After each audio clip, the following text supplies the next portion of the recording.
seja muito bem-vindo, seja muito bem-vinda ao Hub Insights de hoje. Eu sou Leandro Diniz, CEO e fundador da Hub Education, e para o nosso bate-papo aqui sobre o professor do futuro, um tema que muita gente pergunta, que todo mundo quer saber como é esse professor do futuro. Eu tenho a honra de receber o professor José Francisco Aparecido, carinhosamente chamado por nós de professor Chiquinho, prefere ser chamado como professor Chiquinho, ele que atua na educação há mais de 30 anos e nesse período já trabalhou como professor, como coordenador pedagógico, na educação infantil, no ensino fundamental, no ensino médio, ensino superior. Então, quer dizer, tem uma longa experiência na educação e vai compartilhar conteúdo conosco hoje. Então, seja muito bem-vindo, professor Chiquinho.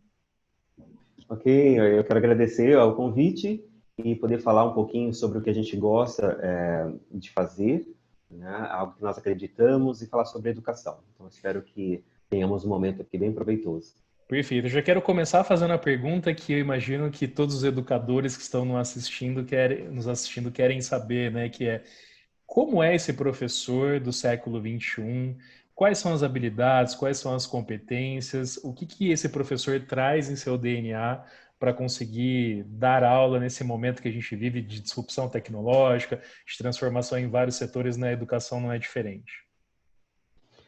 Então, Leandro, eu vou até fazer um comparativo, porque a primeira formação é em artes cênicas. Então, eu sou ator, sou diretor de teatro, e depois que eu me enveredei nessa área da educação. Então, eu me auto-intitulo de arte educador. Não consigo desvincular. E a minha fala, você vai perceber isso, né? Mas eu gostaria de fazer uma comparação aqui. Hoje, o perfil do ator, hoje, o que você espera de um ator? É tão interessante porque nós temos uma linha do tempo. Nós temos lá no início do Bambembe, dos bonecos, da mala, né, do Cloud, daquele personagem que conseguia seduzir tantas crianças, os adultos, né, e chamar a atenção. E ele tinha as suas habilidades. Ele confeccionava o seu próprio cenário, o seu próprio figurino. Ele cantava, ele tocava, ele interpretava, ele recebia depois o pagamento, a gorjeta e tudo mais através do seu chapéu. E hoje, nós estamos aí em 2020, século XXI, nós tivemos na história do teatro, da dramatização, um período bem interessante, onde, principalmente na tecnologia ligada à televisão, no cinema, o rostinho bonito, acho que todo mundo já ouviu falar isso. O perfil do ator, da atriz, o rostinho bonito. E isso passou. Então, hoje, o que nós esperamos de um ator, realmente um ator na íntegra? Um ator que ele saiba interpretar, que ele saiba cantar, que ele saiba comover, enfim. Eu estou fazendo esse comparativo porque minha última área, a atuação na educação, foi como diretor escolar. Então, nesse momento, é uma outra visão que você tem. Você sai da sala de aula e você passa a equipe gestora, você tem um outro olhar com respeito à escola. E foi uma experiência fantástica, primeiro porque você tinha que fazer entrevistas com novos professores, né? E é tão interessante porque eles vinham com aquela sensação: puxa vida, eu vou ter que comprovar meu currículo, tudo que eu fiz, tudo mais, né? E eu começava algumas perguntas que eu fazia que não estavam no script, era muito interessante. Eu perguntava: tá, você está se candidatando para vaga no ensino fundamental, para os pequenos, tá, o que você faz? Você sabe tocar violão? Você canta? Como que é a sua contação de história? E eles ficavam um pouco chocados, assim, né? Então, quando nós falamos sobre essa questão de pós-pandemia, eu gosto de usar essa frase, né? Porque eu prefiro falar que professor do século XXI, porque não sendo negativo, pessimista, mas a Covid é somente uma das situações que nós estamos vendo, e outras virão, né? Então, infelizmente, algumas coisas poderão acontecer. E a escola, nesse caminho todo, ela não se preocupou com algo que hoje nós não conseguimos viver, como você disse no início, a tecnologia. Impressionante. Eu me recordo, lá na pedagogia, antes dos anos 2000, quando eu fiz a pedagogia, nós falava muito sobre a questão do ensino à distância, EAD. Era aquele debate, aquela discussão: o professor vai desaparecer de cena, os computadores vão dominar, e como que vai ser isso, né? E a questão do sentimento, do calor humano, né? Foi essa discussão lá em 99, 98. E foi tão interessante porque, dentro da disciplina para os alunos no curso de pedagogia, você tem lá informática, tecnologia, tudo mais.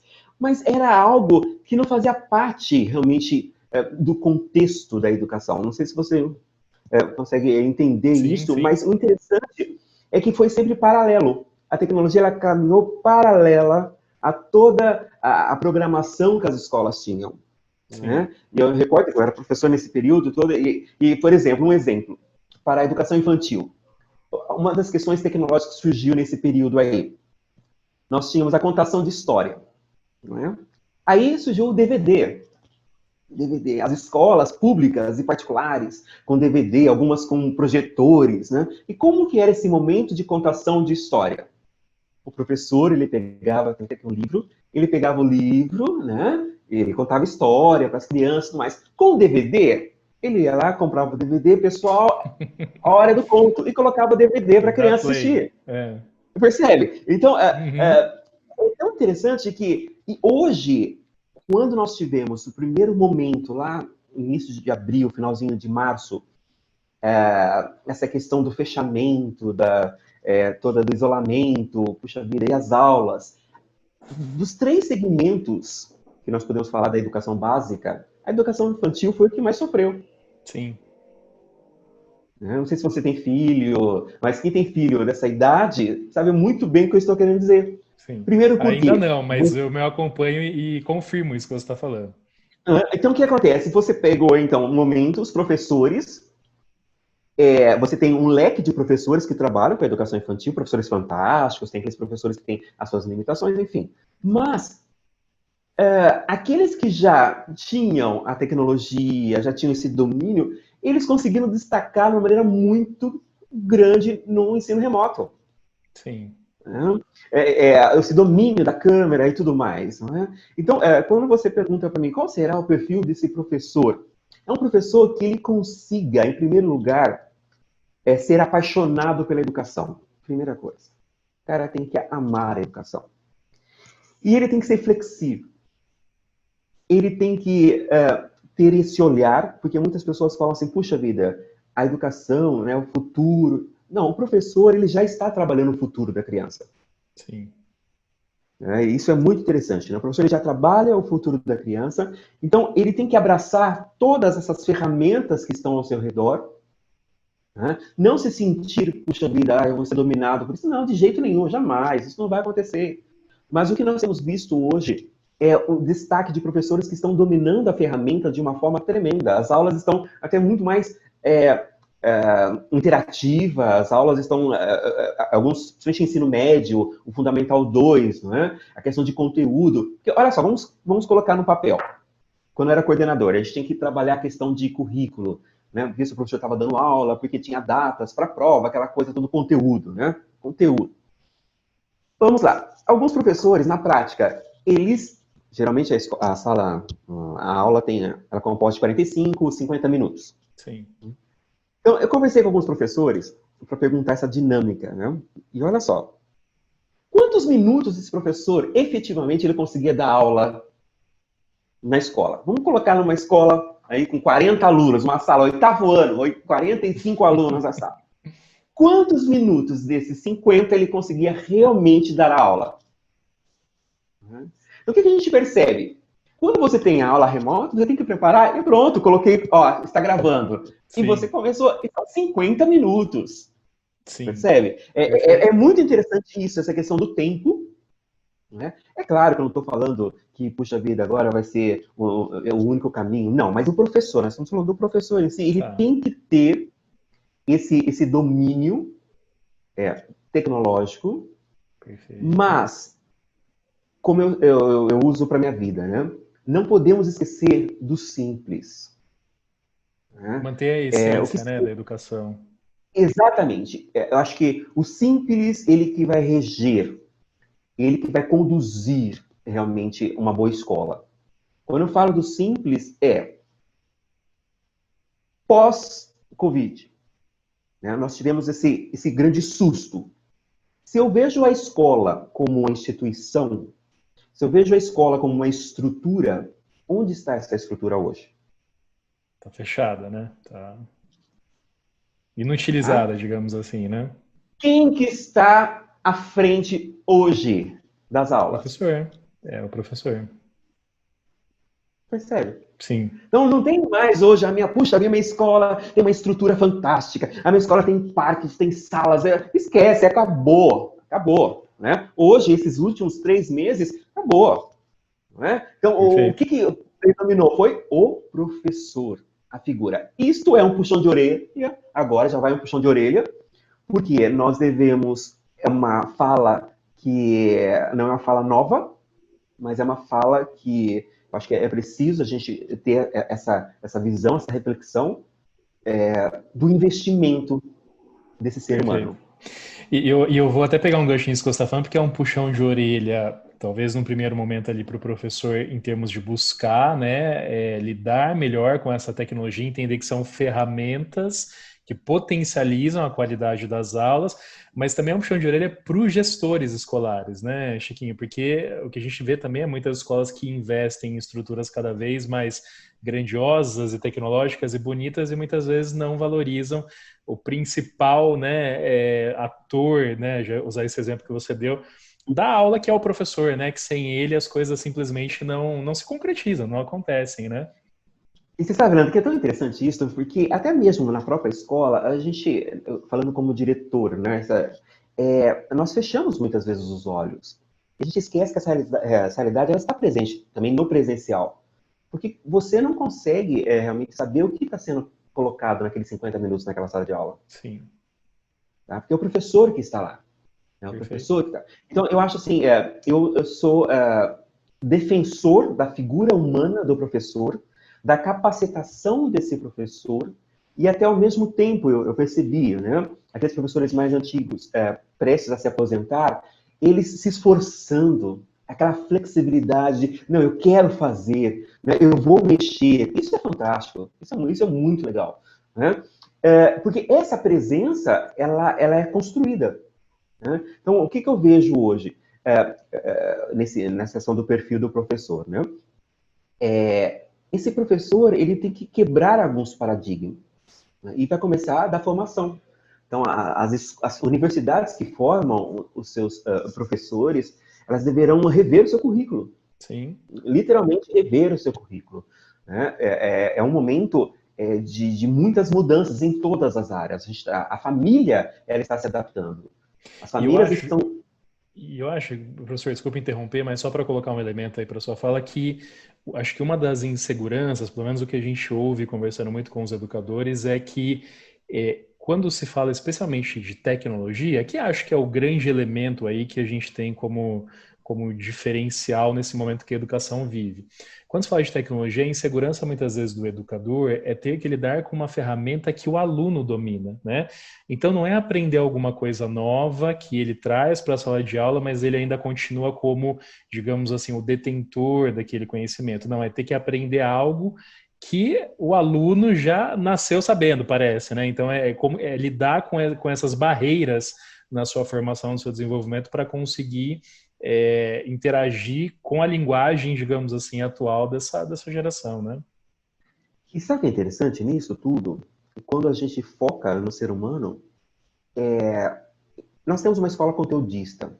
Embora tenhamos a BNCC com toda essa visão, né, esse norte, né, essas discussões que são são relevantes, são bem interessantes, mas o que eu percebo hoje é o seguinte: o professor que é responsável por uma certa disciplina, matemática, né, dentro do seu perfil, o que nós esperamos desse novo professor, e comparando com a minha experiência na área de artes, é aquele professor que ele tem um domínio tão grande daquele conteúdo que ele simplesmente ele exala aquilo. Sim. Né? Então nós temos uma proposição muito grande agora para os próximos passos. Das escolas que adotam um sistema de ensino, a minha preocupação é de ficar cada vez mais engessado isto, Sim. ok? E o que o professor não tem esse espaço de criação, essa é uma preocupação que eu tenho. Né? Então, somente para os anos finais, lá no final do Fundamental 2 e o ensino médio, onde a visão é o pré-vestibular, onde você já tem todo aquele currículo pré-estabelecido em todas as áreas, para que você possa, né, para o aluno possa ser bem sucedido na prova. Então, isso tem que ser revisto, né? E essa é uma preocupação que eu tenho muito grande, porque se eu tenho um professor que ele domina aquele conteúdo, ele já trabalha com o futuro, como eu disse, né? Ele sabe realmente de que forma ele vai aplicar isso. E a tecnologia, com certeza, vai ser somente um braço para que ele possa colocar tudo isso para fora, né? Então, hoje, quando você olha para os professores que estão dominando muito bem a ferramenta e tudo mais, o que você percebe? Primeiro, é um professor que ele entende o conteúdo e ele entende que forma que esse aluno atual vai compreender aquele conteúdo. Perfeito. Né? Um exemplo que eu falo, aqui no fundo, eu tenho, eu vou até pegar aqui para você ver, eu fiz um desafio, né? Tá. Eu tenho 51 anos de idade. E eu queria entender um pouco mais, eu tenho duas filhas, uma de 22 anos, que é jornalista, e tenho uma pequena de 13 anos, que está no 8º ano. Então eu aprendo muito essa questão de linguagem cibernética com elas. Né? Pá, isso aqui tá, funciona, tal, então eu aprendo com elas. Mas, quando você passa num certo ponto, no meu caso, a gestão 8 anos e tudo mais, e você quer trabalhar com formação de professores, nós temos um outro lado que eu acho que é interessante a gente discutir. Muitas vezes, eu estou acompanhando até mesmo esse evento que está tendo de educação, ouvindo, né, essa semana toda e tudo mais, as pessoas estão muito preocupadas com receitas ainda, muito preocupadas com que forma como vou aplicar esse conteúdo, de que forma eu vou trabalhar, né? E esquece da seguinte pergunta: como o meu aluno entenderá e aplicará esse conteúdo? Exemplo, para fazer esse exercício, eu peguei e comprei esse cubo mágico. Você já tentou? Já tentou sim. montar? Já. Muito tempo, se eu te falar que há muito tempo, eu já quebrei, já fiquei estressado e tudo mais, sem paciência, tem tempo. Até que um dia eu Depende falei, do não, dia, né? Tem dia que dá certo, tem dia que... eu vou entender isso, mas eu quero usar tudo que nós estamos fazendo agora, que é a tecnologia. Eu entrei em vários sites, em vários canais de pessoas que aplicam e ensinam como montar o cubo. Sim. Foi tão interessante porque eu tinha o desejo de chegar ao final e montar realmente, não é? Mas eu não sabia como fazer isso. E tinha uma certa maturidade e tal. E selecionando, o que eu percebi? O cara é totalmente teórico, usando cálculos, usando... Eu falei, o que é isso? O que esse cara tá falando? Jamais vou conseguir, né? O outro, ele sabia fazer, mas para ele. Então ele chegava, olha, assim, tá, mas peraí, né? Como que eu posso? Mas é o primeiro passo. E aí eu encontrei um cara simples, uma linguagem simples, com uma câmera somente nas mãos e ele explicando passo por passo, uma linguagem simples. Eu fui acompanhando. Cara, quando eu terminei, eu dei um grito, 11h30 da noite, falei, caraca, eu consegui montar, entendeu? Sim. Eu consegui montar isso, né? Mas por que eu fiz esse porque quando a gente tem um conteúdo novo para apresentar para os alunos, talvez você vai encontrar alunos que têm facilidade. O aluno, né, eu sempre brinco, né? Tem aluno que caminha sozinho, independente da Sim. escola. Isso até dá uma polêmica muito grande, né? Mas Porque como tem, de eu já fato, o trabalhei com aluno todos, protagonista, né? como eu já trabalhei assim, com todos os segmentos, você tem uma visão diferenciada, né? Então, eu lembro que um aluno, ele entrou na segunda série, né, lá no fundamental, brilhante, ele tinha uma facilidade, sabe? Ele tinha uma vontade, uma família participativa. Eu falei, esse cara, quando ele chegar, né, falar para mim, eu entrei na USP, Unicamp, não vai ser surpresa. Sim. E de fato, ele entrou, USP, Unicamp, ele entrou. Né? Eu brinco, é um cara que caminha sozinho, Perfeito. independente. Agora tem outros que você tem que pegar na mão, você tem que segurar na mão e tudo mais, você tem que desenhar novamente. Então nós temos essa realidade na nossa sala de aula presencial e nós temos também nessa questão virtual. Então esse professor, ele tem que ter esse domínio. Né? Então, para isso, ele tem que voltar a tentar solucionar alguns problemas Perfeito. individuais. e pessoais. Perfeito. Tá? E eu, Esse é um outro. e eu vou pegar até um exemplo que você não tocou no assunto, mas a história que você contou me lembrou muito em um dos nossos eventos que a gente recebeu o professor José Pacheco, Escola da Ah, sim. Ponte, de Portugal, e foi ovacionado, né? Ele é fantástico. E ele faz muito ele fala muito sobre a questão do significado, né? O significado da aula para o aluno. E eu gostei que você comentou assim, eu queria montar o cubo mágico, né?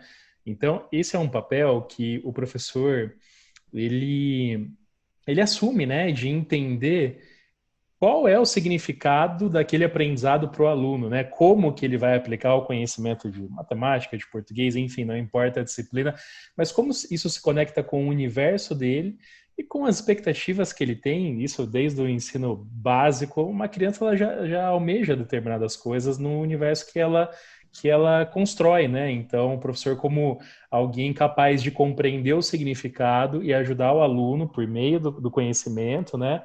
A se conectar com esses propósitos que desde cedo uma criança já tem. Você enxerga isso também? Com certeza. Zé Pacheco é meu amigo pessoal. Tanto que naquele evento eu fiquei com ele lá, né? Eu não sei se você sabe, mas eu estou com uma ponte aérea aí, Portugal-Brasil. Né? Eu estou, faço parte de um grupo de pesquisa, dois grupos de pesquisa, na realidade, da Universidade de Évora, junto com a Universidade do Minho, e na Universidade de Coimbra, onde eu estou realizando meu doutorado lá. Né? E assim, tem um amor muito grande por Portugal, e é interessante a maneira que eles trabalham, que eu compactuo com essa ideia. E quando nós falamos sobre isso, é impressionante. Um dos pontos que a gente tem que prestar atenção nesse futuro professor, esse professor que nós esperamos e almejamos aí, é esse professor sensível, né? Ele tem que estar sensível e, principalmente, essa questão do aprender a fazer. Porque ele sai da universidade com muita teoria, com muita informação e tudo mais, não é? E quando ele chega na escola, ele chega naquela realidade, né, de sala de aula, há um conflito muito grande. Então, é importante, como exercício para o educador de hoje, ele voltar a aprender muitas coisas, né? Voltar a se colocar no lugar do aluno, entender como é essa dinâmica de sala de aula novamente. Porque senão é algo tão sistematizado. Tá, eu sou professor de tal disciplina, então eu tenho meu conteúdo, eu tenho meu problema. Então, e você, eu vou dar aula, vou dar aula. Então, nós precisamos. Primeiro, por quê? O perfil do aluno de hoje, ele é muito observador. Sim. Né? Ele é questionador. Ele pode te deletar te assistindo. Não sei se você me entende. Sim. Deleta. Isso aí. Tá bom. Eu chego em casa, eu vou Ok. acessar tal coisa. Tá, o que ele está falando não me interessa. E, gente, é essa a realidade. É Né? verdade. E não é somente ensino médio. Tá? Eu estou falando também dos pequenininhos. Né? Tem algumas disciplinas que, puxa vida, ok, mas sei lá. É só uma provocação. Mas aí, o interessante disso tudo é quando você fala do que faz sentido. Eu sempre tive um problema com matemática, né? Que eu sou puramente humanas. Eu sou da área do fazer, daquela coisa. De matemática, eu até gostava até o quinto ano. Mas no sexto ano, eu tive eu sempre fui assim, mediano para baixo em matemática, e eu tirei um 10. E esse professor falou assim: puxa, Francisco, você tirou 10, você deve ter colado, hein? Caraca, como que eu ia colar equação? Que não sei que jeito que eu ia fazer Sim, aquilo? não é simples. Bloqueou de uma certa forma que eu passei a odiar essa questão, esse universo de cálculos. E isso foi tão interessante porque bloqueou em todos os aspectos. Por exemplo, era a questão financeira, bloqueou. Porque como era de humanas, né, eu fazia teatro, essas coisas e tal. Pô, Sim, pra mim, então, eu quero ter uma plateia, não importa se eles estão pagando ou não. Não sei se você perfeito. entende. Eu quero um Uhum. público. Entendo. Então, tudo isso direcionou até um dia desse confronto que eu tive com a necessidade da matemática. E com conversa com professores e tudo mais, que eu comecei a entender a necessidade da matemática na minha praia. Eu comecei a trabalhar como figurinista, como cenógrafo, de montar cenários. Gente, tudo isso é cálculo. Tudo é medida. Minha mãe, na época, ela montou uma empresa, ela fazia figurinos para balé, companhias de balé, musicais de educação infantil. Então, nós fazemos mais de 2.000 fantasias no final de ano. Então, eu ia para São Paulo, lá na 25, para comprar tecido. Então, era tudo cálculo. Eu tinha que saber qual o tamanho das crianças para não ter prejuízo. Então, a matemática... Hoje, eu sou apaixonado pela matemática. Pois é, porque teve um significado na sua vida. Exatamente. Agora, meu amigo, por que lá no 6º ano, percebe? Por que esse professor...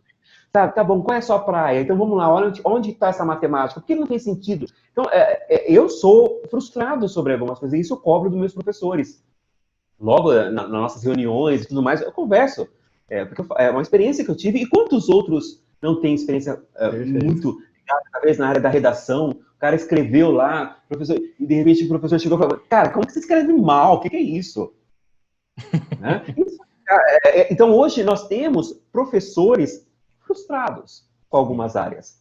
E quando você fala, no caso, de um segmento que é a minha preocupação muito grande na educação fundamental 2, fundamental 1, onde eu tenho aquele professor polivalente, aquele professor que dá, muitas escolas do Estado, o professor dá todas as disciplinas, todas as matérias. Então, o que você percebe? Aquele professor que ele se encanta mais com uma disciplina, né, com uma matéria, e aí você tem uma defasagem em outras matérias, isso é fato. Né? Tanto que a maioria das escolas particulares e privadas, hoje, já no fundamental, já coloca o professor especialista. Não é? E agora, olha que interessante, se nós tivéssemos esse professor polivalente, com esses domínios, olha que maravilhoso que seria. Cara, Leandro, tá? O Leandro, é óbvio que você vai ter a tendência numa área, isso é normal. Normal. Né? Mas se tem esse domínio, né? Essa competência, esse domínio e tal, e essa habilidade, começa a fazer sentido, né, para o aluno. E o aluno, ele percebe isso. Porque, na verdade, o aluno também está sofrendo esse conflito. Né? Então, o problema de você colocar essa questão também do professor especialista é que ele vai puxar, como a gente fala, saindo, né? Na verdade, e alguns vão se dedicar, mas não são todos. Né? Então, essa é mais uma outra polêmica que a gente joga aí. Perfeito. Professor, muitíssimo obrigado pela conversa. A gente poderia ficar falando aqui horas, né, sobre esse assunto, mas fica desde já um convite para um próximo bate-papo, que a gente possa expandir mais alguns temas. Eu fiquei muito grato com a sua participação, por ter disponibilizado seu tempo e por ter compartilhado tanto conhecimento conosco. Muito obrigado, viu? Eu que agradeço. De coração, agradeço. Sucesso.